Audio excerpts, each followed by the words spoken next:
क्या किया? मेरी धी ने आज हांडी बनाई सारी अपनी मामा वास्ते। अच्छा। मामा मैं बनाती मैं। ईमान ने बनाया? ओ तू खा क्या के बनाया? देख, तू पागल हो जाएगा खा हैं? के। कोफ्ते? ईमान ने फर्स्ट टाइम जी आज कोफ्ते बनाए था। हाँ भला शक्ल था। कोफ्ते अंडे यार। वो नहीं बना- खाने वाले हैं कि सिर्फ देखने वाले हैं? है। हैं? खाने वाले हैं? हाँ भला मैं चेक करके दसा। खाने वाले हैं कि देखने वाले हैं? अच्छा जी, ईमान साहब नहीं मैं खाने के मामले में ना झूठ नहीं बोलता। ईमान साहब ने फर्स्ट टाइम बनाए हैं कोफ्ते अंडे। ओए ब्रो शक्ल अच्छी लग रही है। नहीं तुझे सूजी का किचन में आने की ऐसे खैर है? कोई काम है मम्मा से? हैं सही सही दस। तेरा बटरिंग हो रही है कोई काम में खैर है? सही दस दे। नहीं कोई भी काम नहीं वैसे। दे मुझे वो कांटा दे जरा कांटा चेक करवा। अनबिलीवेबल सी बात है मम्मा जी, आपने हेल्प किया कि साफी इसने बनाया?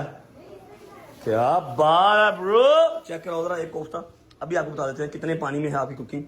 आपको पता खाने का एक्सपर्ट आपका भाई? हाँ जी मास्टर शेफ। हाँ जी, सुबह दोपहर शाम खाने का तो काम है मेरा। ए आया जी कोफ्ता। मैं तो ठीक है।